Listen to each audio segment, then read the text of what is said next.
오늘은요, 오늘이 대림 일주입니다. 그리고 대림 하면은, 이 주제가 나올 수밖에 없습니다. 기다림. 뭔가 아련하지 않습니까?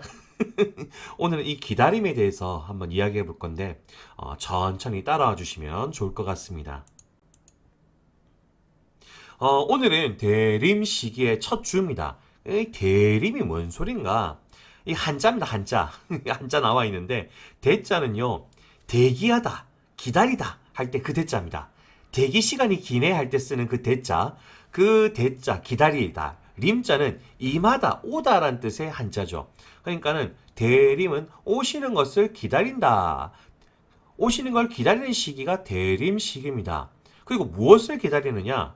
두 개 나와 있습니다. 예수님의 탄생을 준비하고 그분의 다시 오심을 깨어 기다리는 시기라고 되어 있는데, 잘 보십시오. 줄을 끊었는데 끊어놨습니다. 이거 중요한 포인트입니다. 줄을 끄시는데 끊고 줄을 끄셔야 됩니다. 우리는 기다리는 게 두 가지입니다. 두 가지. 뭔 소린가? 천천히 한번 따라가 보죠.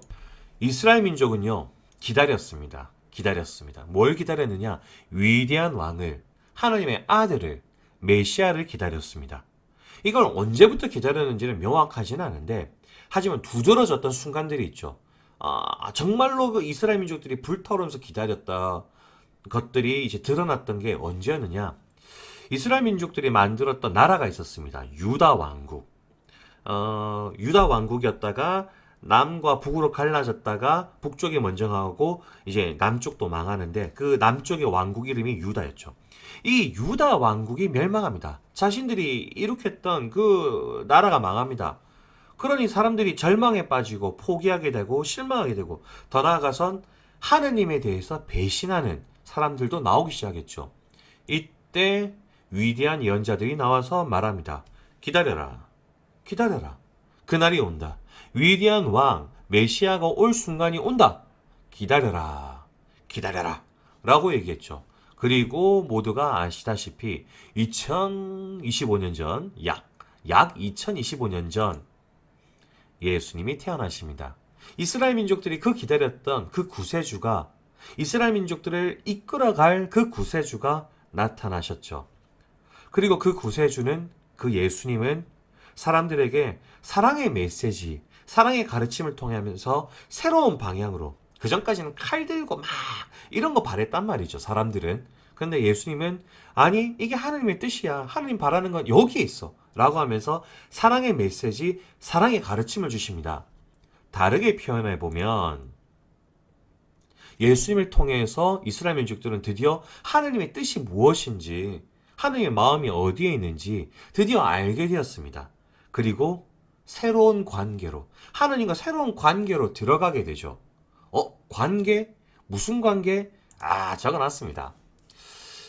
일단 예수님 오셔가지고 어떻게 돌아가셨는지 아시죠? 사람들이 예수님을 십자가에 못 박아 돌아가시게 만들었습니다. 하지만 사흘 만에 부활하셨죠. 사흘 만에. 그걸 통해 사람들은 본 겁니다.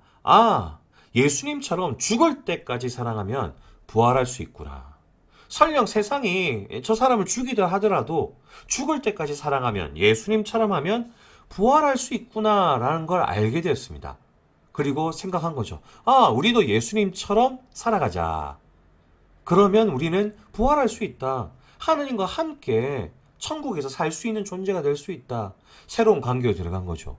그 전까지는 하느님과 어찌 살아야 될지 몰랐는데, 이제는 하느님과 살는 방법을 알게 된 그런 새로운 관계 속에 들어갔습니다. 더 나아가서 예수님 돌아가시기 직전에 성체성사를 만드셨죠. 받아 먹어라. 이는 너희를 위하여 내어줄 내 몸이다. 받아 마셔라. 내 피다. 그리고 예수님을 따르는 사람들은 그 몸과 피를 받아 먹고 마셨습니다. 성체성사죠. 우리가 지금도 하고 있는 미사입니다. 자, 그럼 어떤 일이 벌어지느냐? 예수님의 몸을 먹였습니다. 예수님의 피를 마셨습니다. 그럼 어디 가겠습니까? 우리 몸에 흡수되죠. 즉, 여러분들은, 그리고 저는 예수님과 살과 피를 나눈 형제 자매가 됩니다. 실제로 예수님의 몸과 피를 영한 우리들은 예수님과 형제 자매가 됩니다. 살과 피를 나눈. 그런데 재밌는 거, 예수님 누구죠? 하나님의 아들입니다. 예수님의 형제 자매가 됐다는 얘기는 하느님의 아들, 딸이 됐다는 얘기죠. 그래서 예수님의 성체 성사를 통해서 우리는요, 예수님을 통해서 우리는요, 새로운 관계, 하느님의 아들, 딸로서 새로 태어나게 된 겁니다. 그게 예수님을 통해서 시작된, 예수님이 오심으로써 시작된 우리가 얻게 된 구원이었죠. 그리고 구원의 방향이었고 우리 삶의 길이었고 우리가 가야 될 목표가 되었죠. 하지만 이 질문이 있죠. 예수님께서 2025년 전에 나타나셔서 우리들을 이렇게 이끄셨고 새로운 길을 보여주셨고 하느님과 새로운 관계에 맺게 하셨는데 그래서 하느님 나라가 왔는가? 이 세상이 천국이 되었는가? 라고 묻는다면 아직이죠. 예수님은 이미 오셨습니다. 예수님의 구원은 이미 시작되었습니다. 그러나 아직은 완성되진 않았죠. 그래서 우리는 어찌 된다? 우리도 기다리고 있는 겁니다. 요 그림 기억나십니까? 요거 지난주 그리스도 왕 대축일에도 그대로 나왔던 그림인데 우리는 지금도 천국을 기다립니다. 하느님 나라를 기다립니다. 그리고 이 하느님 나라의 왕 누굴까요? 하느님 혹은 예수님이겠죠. 그래서 우리는 하느님 나라를 기다린다 혹은 왕으로서 이 세상에 오실 예수님을 지금도 기다리고 있습니다. 그것이 바로 우리가 지금 하고 있는 기다림이죠. 여기서 중요한 포인트, 성당에서요 기다림 하면은 두 개입니다. 이 두 개가 섞여서 나오거든요. 대림 시기에 기다려라 란 말도 두 개입니다. 두 개인데 두 개가 섞여서 나오거든요. 첫 번째 기다림은 뭐냐? 이스라엘 민족이 했던 기다림, 메시아를 기다렸던 거. 그리고 그건 이루어졌죠. 예수님 오셨습니다. 이미 이루어진 기다림이 하나 있습니다. 2025년 전에 예수님이 오심으로써 이미 이루어진 기다림이 있습니다.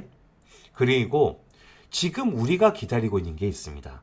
지금 우리가 하느님 나라가 완성되는 것, 이 세상이 천국이 되는 것, 그 완성된 하느님 나라에서 왕으로서 드러나실 예수님을 우리는 아직도 기다리고 있죠. 그래서 대림 시기는요, 두 가지입니다. 예수님, 2025년 전에 이스라엘 민족들이 했던 그 기다림, 이미 이루어진 기다림과 지금도 우리가 하고 있는 그 기다림, 이 두 가지가 있죠. 이게 포인트입니다. 그래서 요게 갈라지는 겁니다. 자, 적으십시오.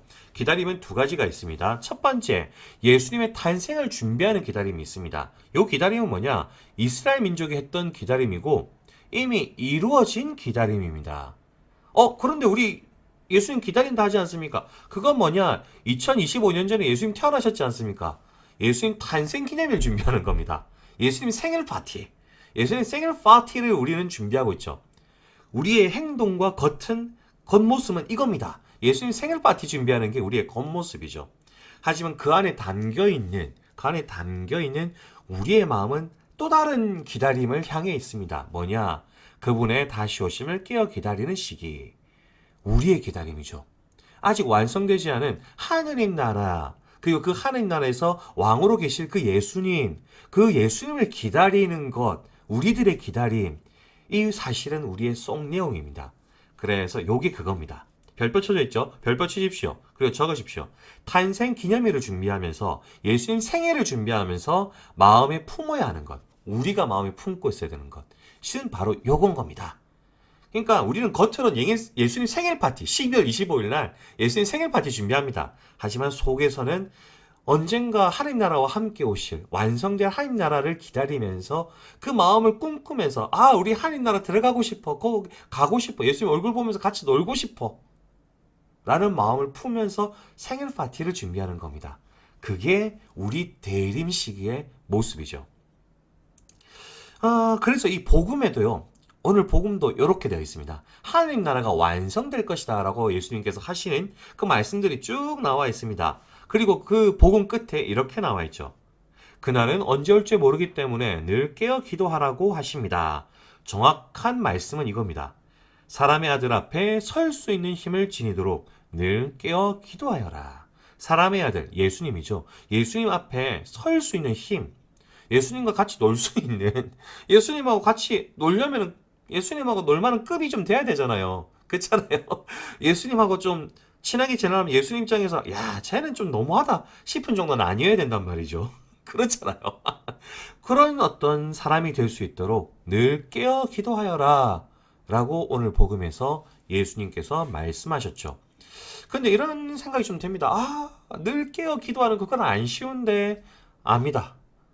여러분도 안 쉬운 게 어려운 게 아니라 저도 어렵습니다. 그런데 예수님은 그렇게 매정한 분은 아니란 말이죠. 실제로 오늘 주보에도 이렇게 나와 있네요.